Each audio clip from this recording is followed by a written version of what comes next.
Então, bom dia, pessoal. Hoje, dia 17 de julho de 2020, né, nós vamos iniciar mais um encontro do nosso grupo de pesquisa Engenharia de Processos e Sistemas Particulados. Hoje a gente vai ter como convidada, então, a Tamires Pacheco da Costa. Para quem não conhece a Tamires, ela é egressa do nosso curso de Engenharia Química, né, até fez um webinário recente no projeto do Saber EQ. Mas quem não conhece, além de se formar aqui na Unipampa, né, conosco, ela foi minha primeira orientada de mestrado, né? Então, ela é uma honra receber ela para contar um pouquinho sobre o que ela fez depois de ter terminado, né, o mestrado aqui na Unipampa. Foi uma experiência incrível, assim, orientá-la no mestrado.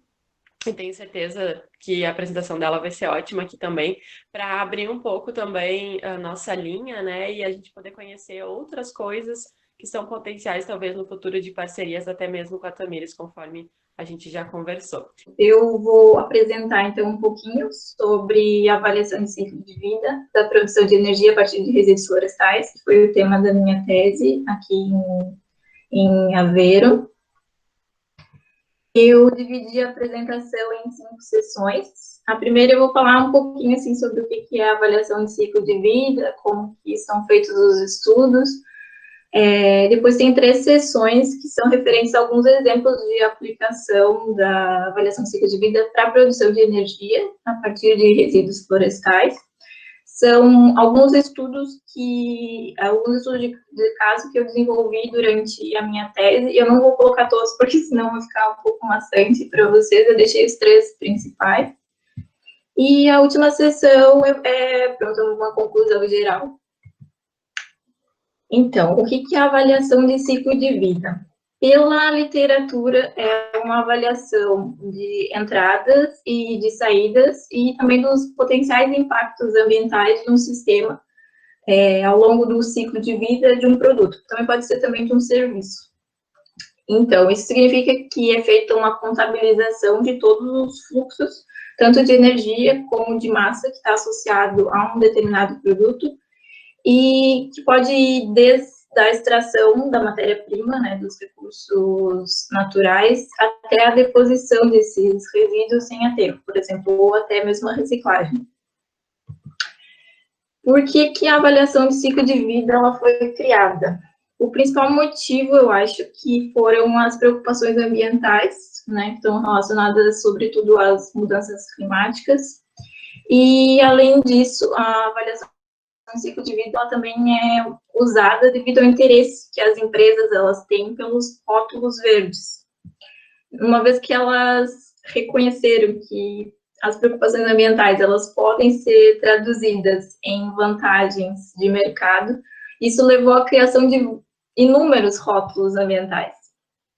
Só que o problema desses rótulos é que eles não têm tido assim muito engajamento, principalmente devido à falta de harmonização das metodologias que são usadas para elaborar esses rótulos. Porque, por exemplo, um produto ele pode ter um baixo consumo de energia, mas ter uma emissão elevada de resíduos sólidos, por exemplo. Ou ele pode gerar pouco resíduo sólido, mas causar uma enorme poluição na água, e assim por diante. Então, na busca por uma padronização desses rótulos verdes, surgiu a avaliação de ciclo de vida. O primeiro estudo, que pode ser entendido assim, mais ou menos como uma avaliação de ciclo de vida, ele foi realizado nos Estados Unidos pela Coca-Cola, e ele tinha o objetivo de identificar qual embalagem para refrigerantes tinha o menor impacto ambiental. A partir desse estudo foram feitos outros, e com o intuito de organizar as diferentes metodologias de avaliação de ciclo de vida, em 1996, a ISO ela começou a lançar algumas normas para padronizar também a avaliação de ciclo de vida. Essa aqui é a série de normas ISO que nós costumamos usar para fazer o estudo, e essas normas, elas determinam a estrutura, os princípios, os requisitos, as diretrizes, tudo que deve ser seguido e que deve constar num estudo de avaliação de ciclo de vida. Portanto, de acordo com a ISO 14040, o estudo de avaliação de ciclo de vida está dividido em 4 fases.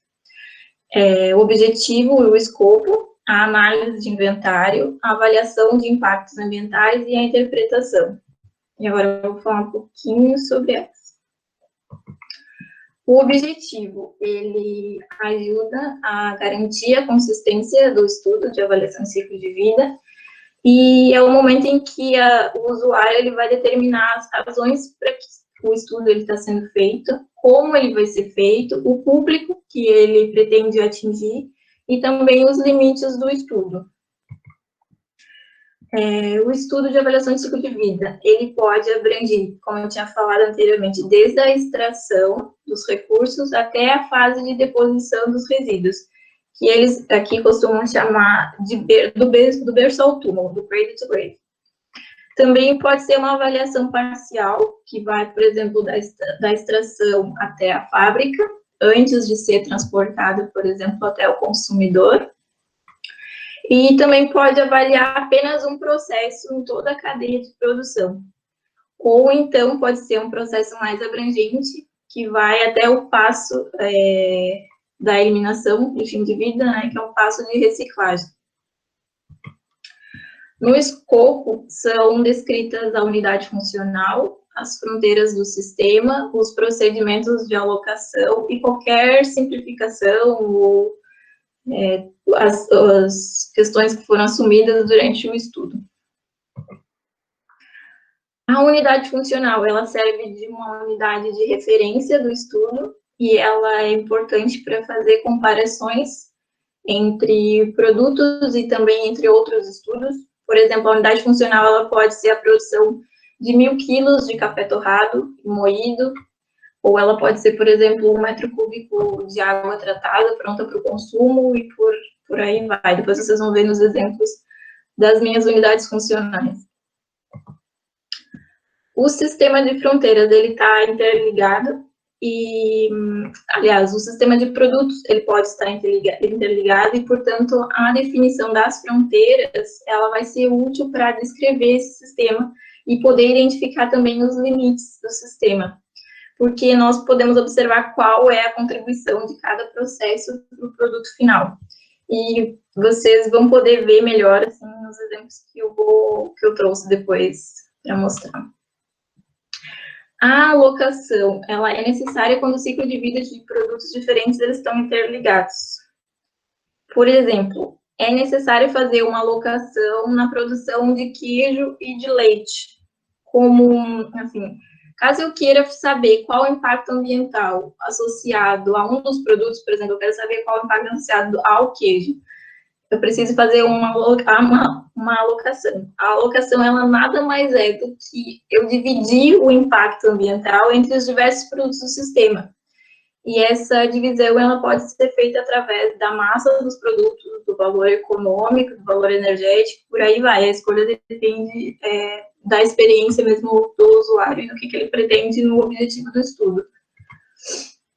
A segunda fase, que é a fase de inventário, é a fase que os dados, eles são recolhidos, são coletados, e esses dados, eles têm que incluir todas as matérias-primas, todos os consumos de energia, as emissões de resíduos sólidos, de resíduos líquidos, de resíduos gasosos, e, além disso, os cálculos, eles também são realizados nessa etapa, e também a validação da qualidade dos dados. Os dados, eles podem ser coletados nas próprias indústrias, também podem ser obtidos ou calculados a partir de referências, ou também de bases de dados que são específicas para avaliação de ciclo de vida. Essas bases de dados costumam ser pagas, e eu já vou mostrar aqui algumas. A qualidade dos dados, ela é importante porque vai refletir na qualidade final da avaliação de ciclo de vida e o nível de confiança do estudo. E ela também deve seguir alguns requisitos de precisão, de representatividade, de consistência, de reprodutibilidade. Devido à grande quantidade de dados gerados. Eu não trouxe para vocês, mas, assim, depois eu posso mostrar. As minhas planilhas do Excel, assim, são muitos dados que nós costumamos utilizar, e então é necessário usar, além de planilhas, programas que são apropriados para o cálculo desses impactos que são associados. E aqui tem uma lista de alguns programas mais comuns. O nosso grupo de pesquisa, ele utiliza o CIMA-Pro e o Gabi para fazer os cálculos, e a nossa base de dados é a EcoInvent. Esses softwares, como eu tinha falado, eles são pagos e alguns são bastante caros. A licença anual, por exemplo, do CIMA-Pro, ela sai em torno de 3 mil euros por ano, mas também depende da versão, então pode sair um pouco mais caro. Como a gente tem a versão para a universidade, é mais ou menos esse valor. Essa aqui é a interface do programa. Nós podemos encontrar algumas informações já introduzidas, por exemplo, relativamente aos transportes, por exemplo, tem alguns químicos, alguns metais que nós não precisamos fazer a coleta da informação de todos os inventários, porque, por exemplo, se eu preciso fazer uma avaliação de ciclo de vida de uma garrafa de água, além do plástico que eu preciso coletar na indústria, como é produzido, quais são as emissões para produzir esse plástico, ainda tem outras componentes que eu preciso de informação. Por exemplo, para produzir o rótulo, eu preciso das tintas. Essas tintas provavelmente vieram de uma outra fábrica, e essa fábrica precisa fazer um transporte da indústria até a fábrica da produção da garrafa. Eu preciso saber o transporte, esse transporte ele tem um consumo de combustível, eu preciso saber como esse combustível é produzido, as emissões da produção desse combustível, por isso, assim, é infinito, eu posso voltar muito no processo. Então, algumas informações eu já tenho carregadas no programa, porque senão seria impossível o usuário ter toda essa informação e coletar todos os dados, desde a extração do petróleo até a produção da garrafa, por exemplo.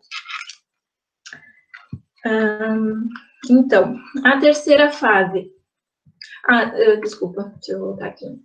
Aqui, na direita, tem os exemplos de resultados e do fluxograma que é gerado durante a simulação, e mesmo à direita são os resultados típicos, eles são apresentados mais ou menos dessa forma. Pronto, na terceira fase, o objetivo é fazer a avaliação do impacto e melhorar também a compreensão em relação ao impacto ambiental. Essa fase, ela apresenta alguns elementos que são obrigatórios, como a classificação, a caracterização e a seleção das categorias de impacto, e também alguns elementos que são opcionais, como a normalização, o agrupamento e a ponderação. Na classificação, os dados de entrada e de saída do inventário, eles são atribuídos a possíveis impactos ambientais, por exemplo, as alterações climáticas ou a depressão do ozônio. Algumas emissões, elas contribuem para diferentes categorias de impacto, como, por exemplo, o NOx, que ele vai contribuir tanto para a eutrofização marinha quanto para a acidificação. E eu estou mostrando apenas alguns exemplos, tá? Mas existem centenas de emissões para o ar, quanto para a água, quanto para o solo. Essas são apenas 5 emissões e também 4 categorias de impacto. Existem centenas, dependendo da metodologia que nós utilizarmos. Na caracterização dos dados, os dados eles são convertidos a impactos ambientais através da multiplicação desses valores, os valores brutos da emissão, por fatores de caracterização que convertem essas emissões em unidades comuns. No caso das alterações climáticas, as emissões elas são multiplicadas pelo Global Warming Potential, o GWP, que a gente está bastante familiarizado, né? Que para o CO2 é 1, para o metano é 25 e por aí vai. E dessa forma eles são convertidos em quilograma de CO2 equivalente para a categoria de impacto aquecimento global, que também é chamada de pegada de carbono, que é o que eu acho que o pessoal conhece mais. E algo semelhante acontece para as outras categorias de impacto. O que muda são os fatores de caracterização. Lembrando que esses fatores, eles dependem do método utilizado, e existe muita literatura e ainda não tem um consenso sobre qual método de cálculo utilizar para fazer essa caracterização. Na última fase, são identificadas as questões que são mais significativas para o estudo, através da avaliação da consistência dos resultados e também da conclusão. E pronto, agora que vocês já sabem como fazer uma avaliação de ciclo de vida, o primeiro estudo de caso, eu vou mostrar para vocês, é sobre a análise comparativa de duas tecnologias de conversão de biomassa florestal para produzir energia, que são encontradas aqui em Portugal. Pronto, como todos sabem, a produção de energia, ela desempenha um papel importante no desenvolvimento econômico de um país, e nos próximos 30 anos é esperado um aumento na demanda por eletricidade em torno de 50% a 100%, devido ao aumento populacional. E isso vai ocasionar uma intensificação da pressão por recursos naturais e também pelos ecossistemas. Então, isso é uma forte motivação para a utilização de recursos renováveis para a produção de energia, como, por exemplo, os resíduos florestais. Atualmente, existem 13 centrais em Portugal que utilizam leito fluidizado e 8 centrais que utilizam fornos de grelha para combustão desses resíduos florestais para produzir energia. No entanto, é esperado que esse número ele aumente nos próximos anos, e por isso que é importante avaliar o impacto ambiental relacionado tanto a essa atividade, uma vez que a produção de energia a partir de resíduos, ela também possui algumas desvantagens, como, por exemplo, tem a perda de nutrientes no solo devido à recolha desses resíduos, também pode ocasionar a perda de usos alternativos para os resíduos, porque além de produzir eletricidade, também é possível produzir outras formas de energia, como calor, como biocombustíveis, por exemplo, e também a grande quantidade de cinza que é gerada a partir da combustão. Portanto, o objetivo desse primeiro estudo de caso foi comparar os impactos ambientais da produção de eletricidade a partir de resíduos de eucalipto, considerando duas tecnologias de conversão, leito fluidizado e fornos a grelha. Aqui está o meu sistema de fronteiras, ele está dividido em 3 etapas: a gestão florestal, em verde, a coleta, o processamento e o transporte dos resíduos, em azul, e a conversão de energia, em cinza. A etapa de gestão florestal, ela incluiu o estabelecimento da infraestrutura, a preparação do local, o plantio, a manutenção dos povoamentos do eucalipto e o corte. Depois do corte, a madeira, são gerados os resíduos, que podem ser os galhos, as folhas, os secos, e esses resíduos eles vão ser utilizados para produzir energia. A partir da coleta, não sei se vocês veem o meu mouse, mas pronto, a partir da coleta, os resíduos eles são recolhidos e triturados, podem ser triturados em 3 sistemas. No primeiro, os resíduos são triturados na própria floresta, antes de serem enviados para a central. No segundo cenário, os resíduos eles são recolhidos soltos e encaminhados para um terminal, que vai fazer a trituração. E no terceiro cenário, os resíduos eles são enfardados, que eles são agrupados assim, em fardos, e são encaminhados depois para a trituração no terminal e em seguida para a central. Na fase de conversão, foram considerados 2 cenários, que é a combustão em fornos de grelha, que foi considerada uma eficiência de 20%, uma eficiência elétrica, aliás, e a combustão em leito fluidizado, que também foi assumida uma eficiência elétrica de 25%. E a unidade funcional do meu sistema foi selecionado 1 kWh líquido entregue à rede elétrica portuguesa. Foi feita uma alocação máxima na etapa de gestão florestal, porque são gerados diferentes produtos, né, da exploração florestal. É gerada a madeira, é gerada a casca e é gerado os resíduos do corte. Portanto, a proporção de impacto ambiental que foi alocada apenas aos resíduos para a produção de energia, ela é igual a 10,3%.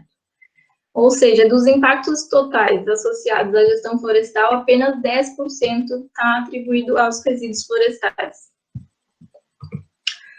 Pronto, o levantamento de dados, os dados de inventário, eles foram feitos com base nas melhores práticas de gestão em Portugal e com base em dados reais de 2 centrais termoelétricas de Portugal. E na direita aqui eu tenho o inventário de dados da etapa de conversão de energia. Eu não coloquei todos os inventários, porque eu acho que ia ficar muito maçante e era muita informação, e é apenas a título de curiosidade, para vocês verem que geralmente são feitos, como geralmente são feitos os inventários e qual o tipo de dados que são necessários. Mas, basicamente, na entrada, nós temos os resíduos florestais, o gás natural, que é utilizado para dar o arranque nos fornos, a areia, que é utilizada no leito fluidizado, e a água que vai compor o sistema de produção de vapor. E nas saídas nós temos a eletricidade e também as emissões para o ar e para a água. Olha, eu vou mostrar apenas alguns resultados mais importantes. E o que nós conseguimos observar é que a etapa de gestão florestal, que é a etapa que está em verde, ela foi o principal responsável pelo impacto ambiental da categoria de depressão mineral e fóssil, e ela foi devida principalmente ao elevado consumo de fertilizantes. A etapa de coleta, processamento e transporte, que está em azul, ela teve pouca contribuição para o impacto total em todas as categorias de impacto. Eu só trouxe 5 categorias, mas existem muitas outras. Entre todas as categorias analisadas, o cenário 1, que é o cenário de trituração dos resíduos soltos na floresta, foi o sistema que apresentou o menor impacto ambiental, principalmente devido ao baixo consumo de gasóleo nas operações de transporte, de carregamento, de descarregamento. A contribuição da conversão de energia foi a mais relevante para as outras categorias de impacto, principalmente devido às emissões da combustão dos resíduos e do gás natural, que foi utilizado para a operação de combustão. Vale lembrar que as emissões de CO2, devido à queima dos resíduos, elas não entraram na contabilização desses impactos, porque é considerado uma emissão neutra, né? Porque o CO2 que ele é emitido durante a queima dos resíduos, ele foi absorvido pelas árvores durante o crescimento. E em relação às tecnologias de conversão, os resultados eles indicaram que o cenário B, que é o cenário relativo à combustão de resíduos em leito fluidizado, apresentou menor impacto ambiental em relação ao forno a grelha para todas as categorias de impacto. E, portanto, poderia ser uma boa alternativa para a implementação dessas novas centrais que estão sendo planejadas.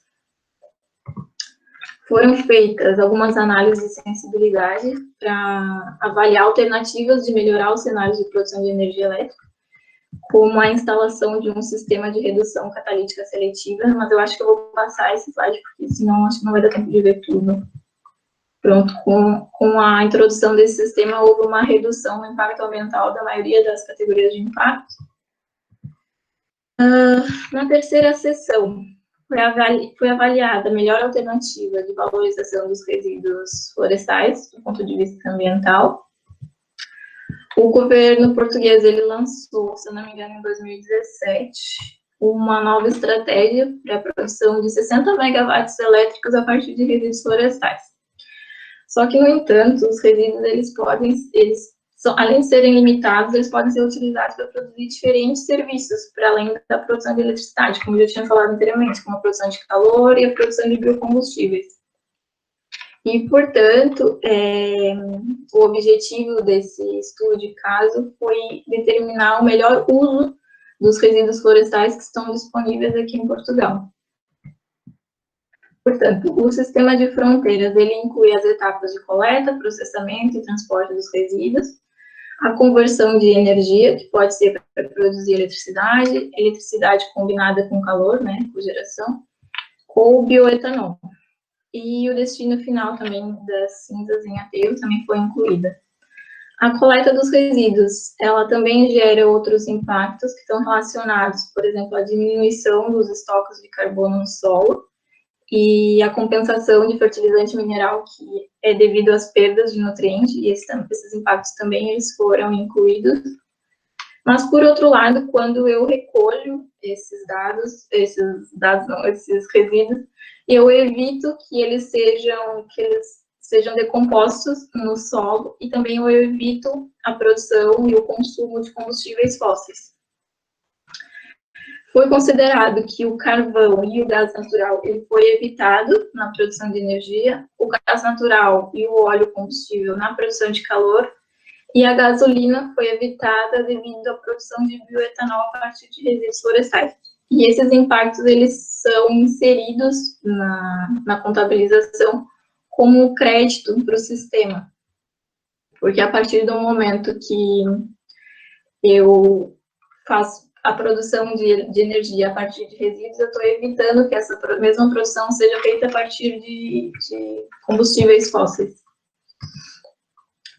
E os impactos positivos em laranja, eles significam que a produção de energia a partir de resíduos florestais possui um impacto superior à produção a partir de resíduos fósseis, ou seja, não é vantagem utilizar os resíduos florestais. Já os impactos negativos, em verde, eles indicam que há ganhos ambientais devido à valorização dos resíduos para a produção de energia. Portanto, o que nós observamos é que a cogeração de energia e calor, de eletricidade e calor, ela parece ser o melhor uso para os resíduos florestais, porque nós obtivemos ganhos ambientais, aqui na segunda coluna, em quase todas as categorias de impacto, exceto material particulado e eutrofização marinha. Já a produção de bioetanol foi o pior cenário. Nesse cenário estudado, a produção de gasolina é mais vantajosa, no ponto de vista ambiental, do que a produção de bioetanol a partir de resíduos florestais. O que é contraditório com o que a maioria das pessoas pensa, né? Que imagina que a produção a partir de uma fonte renovável tem um impacto menor, só que depende da categoria de impacto. Na quarta sessão, nós avaliamos a etapa de gestão de fim de vida das cinzas que são produzidas durante a combustão de resíduos florestais. É estimado que entre 100 e 200 mil toneladas de cinzas sejam produzidas anualmente em Portugal, a partir da queima de resíduos, e menos de 10% dessas cinzas elas são recicladas, sendo grande parte dessas cinzas elas são destinadas a aterro sanitário comum. Portanto, para buscar uma transição de uma economia mais circular, a valorização dessas cinzas ela é importante, né? E entre as alternativas de valorização, as mais aplicadas são a incorporação em materiais de construção. Portanto, nesse estudo foi avaliada a incorporação das cinzas em argamassas adesivas, em concreto e asfalto, em alternativa à atual gestão, que é a deposição em aterro. Foram avaliadas as cinzas volantes e as cinzas de fundo, geradas em centrais a grelha e também em leito fluidizado. No sistema de fronteira do cenário de aterro, que é o cenário base, o berço do sistema ele começa com o transporte das cinzas desde a central até o aterro. No aterro, as cinzas elas são espalhadas e compactadas. O lixiviado produzido pela precipitação da chuva que penetra no aterro, ele é tratado numa estação municipal de tratamento. As lamas produzidas a partir desse tratamento, elas são encaminhadas para um incinerador municipal. E após a incineração dessas lamas, as cinzas de fundo, elas são depositadas em um compartimento de escória, e as cinzas volantes, elas são depositadas em um aterro de material residual. Então, tudo isso está incluído no inventário. E a unidade funcional considerada foi igual à gestão de 1 tonelada de cada tipo de cinza. Os cenários de valorização, eles representam, então, a produção de materiais a partir da construção, a produção de materiais de construção a partir das cinzas, As cinzas volantes, que são produzidas na central à grelha, elas foram utilizadas para produzir argamassa, em substituição ao cimento, e as cinzas de fundo que foram produzidas nessa mesma central, elas foram utilizadas para produzir asfalto, em substituição do calcário. Já as cinzas volantes, que foram produzidas em leito fluidizado, elas foram utilizadas para produzir argamassa e blocos de concreto, substituindo o cimento. E as cinzas de fundo, elas foram utilizadas para produzir argamassa, argamassa adesiva, substituindo areia, ou para produzir blocos de concreto em substituição dos agregados grosseiros, enquanto na produção de asfalto foi utilizado em substituição do calcário. No cenário base, a etapa de deposição das cinzas, que é essa etapa em amarelo, foi o principal responsável pelas categorias de impacto, alteração climática, formação fotoquímica de ozônio e depleção mineral e fóssil, devido principalmente às emissões da combustão do gasóleo durante a etapa de espalhamento das cinzas no aterro. Já nas demais categorias de impacto, o tratamento do lixiviado, que está apresentado em azul, foi o principal contributo para o impacto total, principalmente devido às emissões de fosfato e de metais pesados para a água. No cenário de valorização, o que nós observamos é que as cinzas volantes que foram geradas nas centrais de grelha, a produção de aço ela apresentou ganhos ambientais em comparação com a produção a partir de cimento. Ela teve impactos negativos e, além disso, ela está abaixo do impacto da deposição das cinzas em aterro, que está representado por esses pontinhos. Para a cinza de fundo gerada na grelha, a produção de asfalto também revelou benefícios em comparação com a produção tradicional de asfalto a partir de cimento.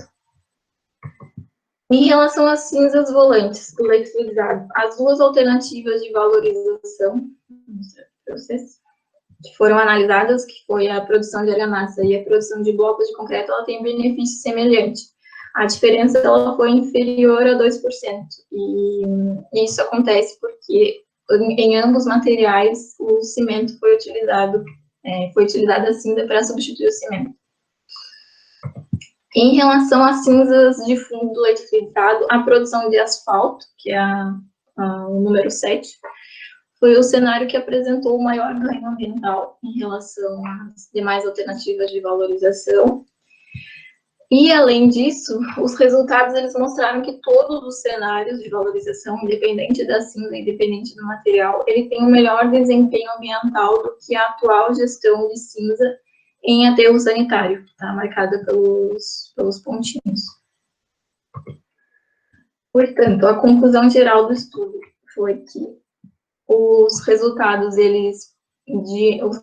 da avaliação de ciclo de vida, eles permitem sugerir algumas ações de melhoria durante o ciclo de vida da produção de energia a partir de resíduos florestais.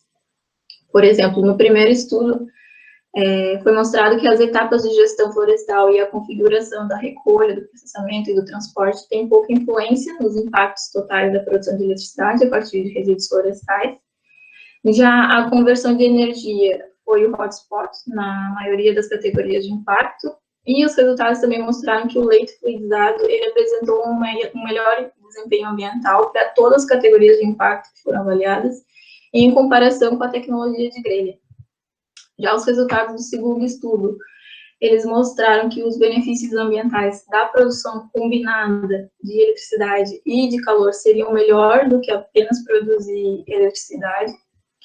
E no terceiro estudo, que teve enfoque sobre a valorização das cinzas aplicadas em materiais de construção, em relação ao cenário de valorização, a melhor escolha depende do tipo de cinza, mas todas as alternativas de valorização apresentaram um melhor desempenho ambiental do que a deposição das cinzas em aterro, o que reforçaria o potencial de valorização dessas cinzas em materiais de construção em direção a uma economia mais circular, por assim dizer. E pronto, é isso. Obrigada. E se precisarem de alguma informação, ou mesmo se tiverem interesse em realizar algum estudo de avaliação em ciclo de vida, é só me contactar.